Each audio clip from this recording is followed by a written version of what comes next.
tafsirin suratul asri kamar al-hafiz ibn kathir ad-dimashqi Allah ya ji kansa da rahama. Sahabban annabi sallallahu alaihi wasallama sun kasance idan suka haɗu da juna za su rabu sukan karanta wa junansu suratul asri.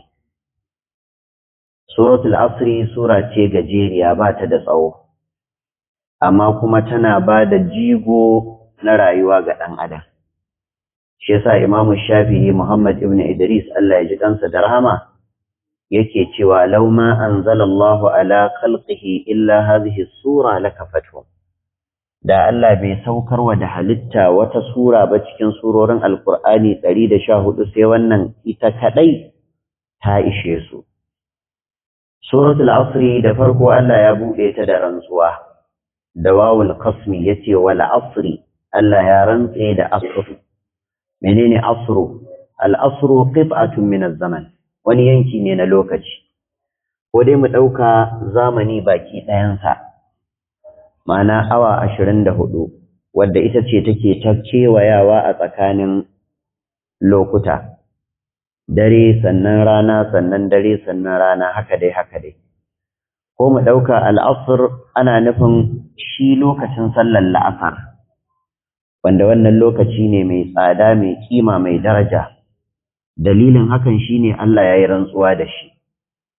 Kuma ita sallar la'asar ita ce salatul wusta, sallah mafi daraja da kima, wanda Allah ya jan hankali na musamman akan a kula da ita bayan ya ce hafizu ala salawat sai ya ce was salatil wusta. Kuma hadisi ya tabbata cikin sahih al-Bukhari da waninsa daga Ali ibn Abi Talib Allah ya kara masa yadda ya ce hiya salatul asri. Salatul wusta ita ce sallar la'asar. To koma wanne muka ɗauka daga ciki, malamai suka ce Allah ya yi rantsuwa da lokaci ne saboda mahimmancinsa. A cikin lokaci ake aikin alkhairi, a cikin lokaci ake na sharri. Allah zai wa mutane hisabi akan rayuwarsu baki ɗayanta, wanda wannan rayuwar ta gudana ne cikin lokaci, tun daga sakan har minti har awa har kwana har sati har wata har shekara. Ya tabbata cikin sunan na Imam Abu Dawud da waninsa, manzo Allah sallallahu alaihi wasallam ya ce la tazulu qadama 'abdin yawm al-qiyamati min 'inda rabbih hatta yas'ala an arba'a. Ba wani bawa da zai wuce ta gaban zatin Allah a ranar lahira ko ya tafi ko aljanna, dole sai an masa tambayoyi guda hudu. Daga ciki wa an umrihi fima afna, rayuwarka duka me kai a cikin ta. Sai Allah ya ce yi samari din rayuwarka, me kai a cikin ta. To da haka wannan yake nuna mana muhimmancin lokaci. Shi yasa masu hikima suka ce lokaci ya riga ya agogo. Zama tun kan ayi agogo, Allah madaukakin sarki, ina nufin wannan wanda muke gani ko mu daura a hannu ko a rataya a jikin bango garu, tun kafin wannan Allah ya yi wa dan adam agogonsa a jikinsa, ba dan komai ba dan ya san lokacin sa fa tafiya yake. Agogonka shine zuciyarka. In kuka lura da kyau za ku ga bugawar zuciya daidai yake da bugawar sakan ɗin agogo.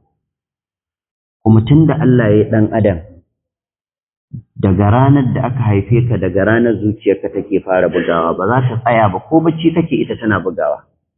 Ma'ana ka sani ko bacci kake lokacin ka tafiya yake, ba tsayawa yake ba. Ranar duk da ka ji a zuciya ta tsaya, to rayuwa ce ta ƙare. Shi yasa za ku ga likitoci da sun zo kan mamaci, farkon abin da suke fara duba shine me? Zuciya ta daina bugawa, to in ta daina bugawa aiki ya ƙare. Shi yasa wani mai hikimar larabci yace daqqatu qalbil mar'i qa'ilatun lahu innal hayata daqa'iqun wa sawani. Bugawar zuciyar mutum tuna masa fa ake yi, ita rayuwar nan sakan ne da mintuna. To da haka mu yi ƙoƙari mu ribaci waɗannan lokutan namu ta hanyar ayyukan alkhairi. Mu yi ƙoƙari mu rage ayyukan sharri a cikin gudanar lokutanmu ta hanyar lizimtar ilimi, lizimtar wajajen ibada, yin ayyukan da muka san za su haɓaka rayuwarmu ta fuskar ci gabanmu na yau da kullum, da kuma daƙile duk abin da ba wannan ba. Allah ya jarabce mu mutanen ƙarshen zamani da wayoyin hannu. wanda magabata suna cewa ko malamai suna cewa a hanyar misali don mu gane yadda aka jarabci 'yan yau da wayar hannu, to su kuma sahabbai da tabi'ai ƙur'ani ne madadin haka a wajensu. Me yasa sahabbai suka zama waliyai bayan duk darajar da Allah ya ba su, saboda su ba su da wayoyin hannu, a madadin wayoyin hannunsu ƙur'anansu ne. In ka rinka jin maganganu da aka samu na magabata game da ta'amulinsu da ƙur'ani, ya yi kama ko ya tsara ta'amulinmu da wayar hannu. Yadda a cikinmu a nan babu wanda bai da wayar hannu, ko na birni ko na ƙauye ko mai ilimi ko jahili, kowa yana da wayar hannu kuma ta shiga zuciyarsa. To haka su kuma tabi'ai aka samu ƙur'anansu sun shiga zuciyarsu. Kowannensu yana da hizifin da yake karantawa kullum a rayuwarsa. Kowanne yana da lokacin yin sauka. Wani ka samu yana sauka kullum, wani ya yi saukar rana ya yi ta dare, wani ka samu duk kwana 3 zai yi sauka, wani duk kwana 5, wani duk kwana 6, wani duk sati, haka dai. An samu ɗaya daga cikin magabata, Muhammad ibn Shihab az-Zuhri, matarsa take cewa da karatun Qur'aninsa gwanda kishiyoyi 3.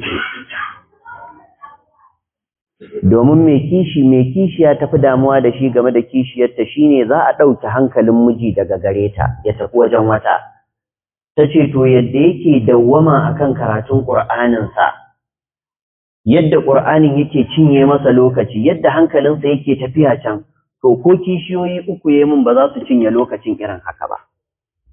Kuma mu sani ya ƴan uwa, Qur'anin nan shine ɗaukakan mu, shine gyaruwar halayyar mu, shine tsarkin zukatanmu. Kai manzon Allah sallallahu alaihi wasallama da kansa shine sirrin daukakarsa. Ubangiji yace wa laqad anzalna ilaykum kitaban fihi dhikrukum afala taqilun. Mun sauka muku da littafi a cikin sa daukakar ku take. Yanzu ba ku da hankali? Wa innahu la dhikrun laka wa liqaumik wa sawfa tusalun. Wannan Qur'anin shine daukakarka kuma shine daukakan mutananka, kuma da sannu za a yi muku tambaya akai. Abin takeici zaka samu a cikin mu mutum yayi shekara 60 babu izo 60. A cikin mu ne zaka samu mutumin da yake rayuwa awa 24 amma tsakaninsa da Qur'ani sai a sallah. Sallar ma in ma mu ne shi ba ruwansa da Qur'ani. Liman ya dauke masa. To kuma a haka kake tsammanin rayuwa za ta yi kyau? A haka kake tsammanin zaka samu nutsuwa? A haka kake tsammanin zaka zauna lafiya? Manuwal ɗinka ne fa. Mota za ta rayu ba a kula mata da inda za a zuba ruwa da juyan bakin mai da kula da gejin iska, ai ba zai yiwu ba. Da haka ‘ya'yan uwa masu albarka lallai mu koma gidajenmu, mu karantar da ‘ya'yanmu alƙur'ani, mu ma mu lizumci karatunsa, to za mu ga rayuwarmu ta canja. Inda a ce za mu raba wa ƙur'ani lokaci da wayoyin hannunmu ko da rabi-rabi ne, wallahi da mun zama waliyai. Na ban mamaki. To amma ba haka ba ne, shi yasa dole za ka ga al'amura suna ta cakuɗe mana, damuwa ta ne mana yawa. Aljanu sai shigowa cikinmu suke yi, yau ka ji an ce wancan aljani ya buge ta, wancan aljani ya rike masa kafa, wancan kaza, wancan kaza. Saboda gwargwadon yadda kai nisa da zikirin Allah, wanda shine alqur'ani kan gaba, to gwargwadon yadda shedanu za su kusanto zuwa gare ka. Allah madaukakin sarki ya sa alqur'ani ya zama shugaba a gare mu, ya zama jagora a gare mu, ya zama hasken zukatanmu, ya zama yayewar dukkanin damuwoyinmu da bakin cikanmu. Allah ya sa Qur'ani ya cece mu. Allah ya ba mu lafiya, ya ba mu zama lafiya. Allah ya ƙara mana albarkar rayuwa. Wassalamu alaikum wa rahmatullahi wa barakatuh.